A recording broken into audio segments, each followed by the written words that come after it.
모두 앉으시기 바랍니다. 평화의 왕 우리 주님이 오셨습니다. 마음을 활짝 열고 주님을 맞이하십시오. 그리고 주님이 주시는 기쁨과 평화를 마음껏 누리십시오. 성탄 축하합니다. 서로 인사하실까요? 성탄 축하합니다. 메리 크리스마스. 주님이 오셨습니다. 성부와 성자와 성령의 이름으로 말씀드립니다. 마리아의 시간이 다가왔습니다. 마리아는 천사에게서 예수를 잉태하게 될 것이라는 이야기를 듣고 이 몸은 주님의 종입니다. 지금 말씀하신 대로 저에게 이루어지기를 바랍니다라고 동의했지만 요셉이 이해하지 못할 수 있다는 것을 알았습니다. 사람들이 수근거리며 손가락질할 것도 알았습니다. 마리아는 그것이 얼마나 힘든 일인지 알면서도 예라고 대답했습니다. 수많은 밤을 잠들지 못하고 고민하던 그녀는 지금 낯선 도시 베들레헴의 어느 마국간에 있습니다. 화려한 도시 그 어디에도 만삭의 마리아가 머물 방은 없었습니다. 혹시 있다 하더라도 요셉은 대목을 맞아 치솟은 방값을 감당할 수 없었을 것입니다. 아기 예수를 위한 방이 없었다는 것을 요한복음은 이렇게 바꾸어 말합니다.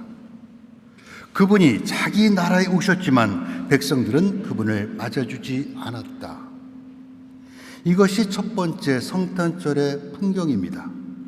사고 팔고 먹고 마시는 일로 분주한 도시에 그분을 위한 시간도 자리도 없었습니다.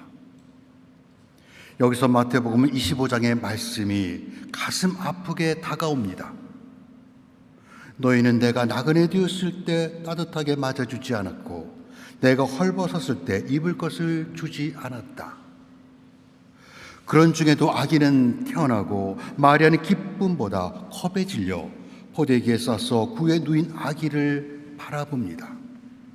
그 시간 마리아와 요셉처럼 잠들지 못하는 이들이 또 있었습니다. 저들박 목자들입니다. 매서운 바람이 부는 들판에 갑자기 눈이 멀 만큼 빛나는 주님의 영광이 나타났습니다.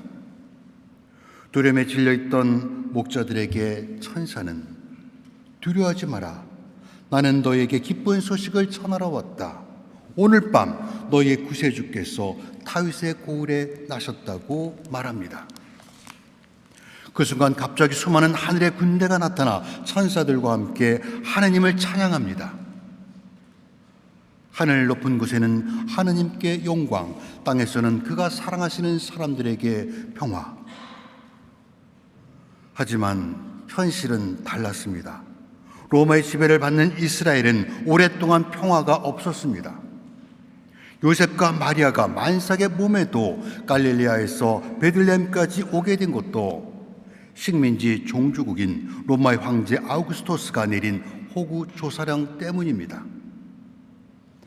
아우구스토스의 식민 통치 기간 모두 3번의 호구 조사가 있었는데 이는 더 많은 세금을 식민지에서 수탈하기 위한 목적이었습니다. 그때마다 유다의 곳곳에서 봉기와 반란이 일어나고는 했습니다. 주 70년 전후에 일어나 이스라엘의 멸망을 가져온 로마 유대 전쟁도 그런 이유에서 촉발된 것입니다. 로마 역사상 가장 길고 피빈이 내라는 100년의 내란을 종식시키고 팍스 로마나 시대를 열었던 황제 아우구스투스는 신의 아들 구세주라고 추앙을 받았습니다. 그러나 팍스 로마나는 강압적 통치와 무고한 이들이 흘린 피 위에 세워진 거짓 평화였습니다. 한때 바울로가 자랑했던 로마 시민권은 정치적, 사회적, 노예 신분증에 불과했습니다. 이처럼 암울한 시기, 갈등과 혼란으로 찢어진 세상에 평화의 왕 예수님이 희미한 조명이 비치는 마국간에 탄생하셨습니다. 이는 하나님의 뜻이 하늘에서와 같이 땅에서도 이루어지기를 바라는 우리의 기도에 대한 하나님의 응답입니다. 그러나 왕의 탄생이라 하기에는 민망할 정도로 축하하는 사람도 따뜻한 환대도 없었습니다. 요셉만큼이나 가난하고 초라한 행색의 목자 몇이 마구간을 방문했습니다. 권력도 재산도 없는 그들은 동방 박사들처럼 귀한 선물도 가져오지 못했습니다. 그들에게 있는 유일한 것은 아기가 자라나 모든 사람에게 기쁨이 되고 이 땅의 평화를 가져올 것이라는 소망과 믿음뿐이었습니다. 이는 천사가 목자들에게 전해준 소식입니다. 거룩한 이 밤, 우리도 예수라는 이름의 작은 아기를 통해 예수님의 희망과 미래를 봅니다. 아기는 키가 자라고 지혜가 커지면서 세상에서 사람들이 겪는 고통과 외로움, 슬픔을 알게 될 것입니다. 아기는 자라나 정의를 선포하고 가르치고 고치고 잘못한 사람들에게 용서를 말할 것이며 언젠가 폭풍이 몰아치는 바다를 성큼성큼 걸어갈 것입니다. 언젠가 아기는 나병 환자의 상처를 만져주고 과부의 눈물을 닦아주고 축복하고 빵을 떼어 굶주린 이들에게 나누어 줄 것입니다. 언젠가 막달라 마리아가 아기의 발에 기름을 부을 것이며 너무도 작고 부드러운 아기의 손과 발에는 우리를 위해 못 박힌 깊은 상처가 남게 될 것입니다. 부활하신 예수님은 그의 이름으로 우리를 세상에 보낼 것입니다. 그의 말씀은 사라지지 않고 세상 끝날까지 울려 퍼지며 우리 삶에 의미와 희망을 가져다 줄 것입니다. 언젠가 우리 삶에 어둠이 드리우고 도움을 필요로 할 때 그분은 우리 곁을 함께 걸으며 힘내라 어깨를 도닥이실 것입니다. 언젠가 수많은 사람들이 그분의 발자취를 따를 것입니다. 언젠가 우리가 늙고 병들어 육신이 쇠약해졌을 때 그분은 태초부터 준비된 그곳에서 우리를 영원한 빛과 생명으로 맞이하실 것입니다. 언젠가 그럴 것입니다. 오늘은 거룩한 밤입니다. 모든 생명들이 숨을 죽여 아기 예수의 탄생을 기다리는 경이로운 밤입니다. 하늘과 땅의 주인이신 하느님의 몸을 낮추어 유한한 인간으로 오신 은혜의 밤입니다. 우리와 함께 계시고 우리 안에 거하시며 우리를 변화시키려 고요한 이 밤 주님은 오셨습니다. 오늘 일독서에서 예언자 이사야는 어둠 속을 헤매는 사람들이 큰 빛을 보게 될 것이며 캄캄한 땅에서 사는 사람들에게 빛이 비춰올 것이라고 말합니다. 20세기 들어서 과학이 빠른 속도로 발달하면서 사람들은 근거 없는 낙관론이 넘쳐났습니다. 그 낙관론이란 인간이 인간 스스로를 구원할 수 있다는 생각입니다. 의학의 발달로 인간 수명은 예수님 시대보다 2배 넘게 늘어났습니다. 새처럼 하늘을 자유롭게 날 수 있게 되고 신비 자체였던 우주와 은하계 저 멀리까지 볼 수 있게 되었습니다. 그러자 사람들은 하나님은 없다 말하며 과학 문명을 새로운 진리요 빛이라고 믿었습니다. 그러나 2번의 세계대전과 홀로코스트, 캄보디아와 르완다에서의 대학살, 그리고 코로나19와 기후위기, 지금도 우크라이나와 팔레스타인 가자지구에서 벌어지고 있는 참혹한 전쟁은 인간이 스스로를 구원할 것이라는 황된 꿈에서 우리를 깨어나게 했습니다. 갓 태어난 아기가 가족의 기존 생활 방식과 가치의 변화를 가져오듯 그리스도의 탄생은 우리가 한때 진실이라고 생각했던 모든 것을 산산조각내고 새롭고 더 깊은 진리로 우리를 이끌어 갈 것입니다. 첫 번째 성탄절 이후 2000년이 지났지만 세상은 그다지 변하지 않았습니다. 천사는 두려워하지 말라 하였지만 두려움은 사라지지 않았고 땅의 평화는 요원합니다. 그러나 첫 번째 성탄절 이후 달라진 한 가지가 있습니다. 우리가 여기에 있고 교회가 있다는 것입니다. 이것이 차이를 만듭니다. 첫 번째 성탄절에 세상은 예수님에게 방을 내어주지 않았습니다. 성서는 여관에 빈 방이 없었다고 말하지만 아닐 것입니다. 방을 차지하고 있던 사람들이 이기심과 욕심, 자존심을 조금만 옮겼어도 아기 예수를 위한 공간을 마련할 수 있었습니다. 그러나 아무도 그러지 않았습니다. 다시 오실 주님이 탄생하실 방을 이 땅에 마련하는 것이 우리의 소명이며 임무입니다. 방은 몇 개라도 또 어디라도 좋습니다. 아니, 세상 전체가 그분을 위한 구유여야 합니다.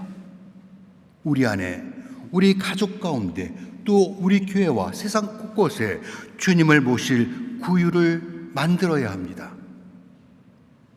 또 하나의 차이점은 기쁜 소식을 전하던 하늘의 천사들이 사라졌다는 것입니다.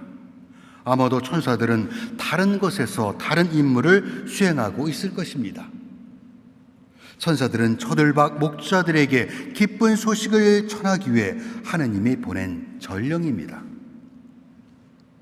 다른 사람들은 기쁜 소식을 알았다고 해도 자신들이 독차지하려고 소외되고 가난하고 멸시받고 인정받지 못하는 이들에게 기쁜 소식을 전하지 않을 것입니다.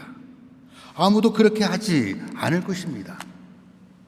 천사들이 사라진 오늘 우리가 천사 일을 하라고 하나님의 부름을 받았습니다. 성탄밤 주일학교 교사들을 어렵게 하는 것은 연극에 출연할 배역을 정하는 것입니다. 마리아와 요셉은 한 명씩입니다. 동방 박사는 3명, 목자는 많아야 5명을 넘을 수 없습니다. 배역을 맡지 못한 아이들은 토라져 울지도 모릅니다. 그럴 때 좋은 방법이 있습니다. 천사 합창단을 만드는 것입니다. 천사는 숫자에 제한이 없습니다.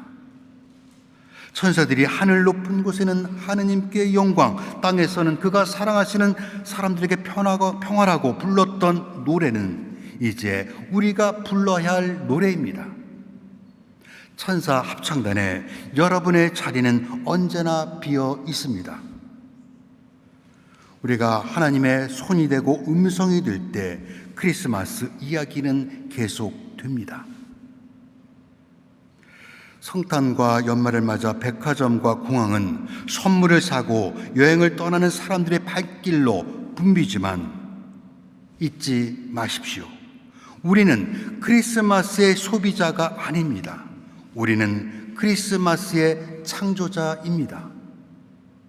고요한 밤 마리아와 요셉처럼 따뜻하고 안전하게 잠들 곳이 없는 사람들을 위한 구유가 되어주고 절망에 빠진 이들에게 희망의 언어를 전하는 천사가 되어주는 일은 보이지 않는 하느님을 사랑하는 방식입니다.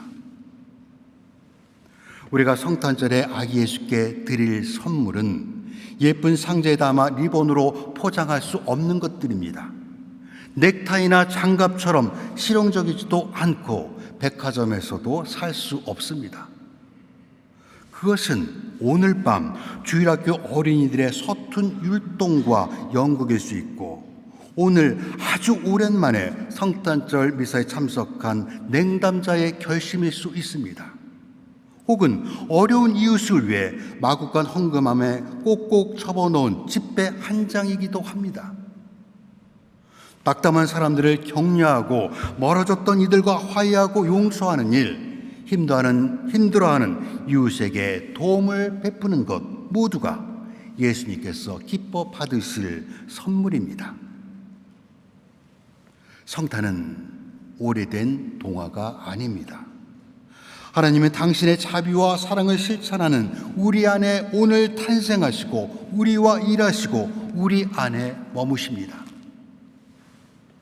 주님이 탄생하신 구유에서 겸손을 배워 연약한 이들의 이웃이 되어주고 어둠 속을 살아가는 사람들의 빛나는 별이 되어주는 이들 안에 주님은 오늘도 살아계시어 새로운 일을 시작하십니다. 거룩한 이 밤 어둠을 넘어 생명의 빛으로 오시는 주님을 봅니다. 그 빛이 우리 마음에서 어둠을 몰아내고 새로운 희망과 기쁨을 불러일으켜 주시기를 소망합니다. 예수님은 하나님이 우리에게 주시는 가장 귀한 크리스마스 선물입니다. 우리 또한 누군가의 크리스마스 선물입니다. 성탄 축하합니다. 메리 크리스마스. 성부와 성자와 성령의 이름으로 말씀드렸습니다.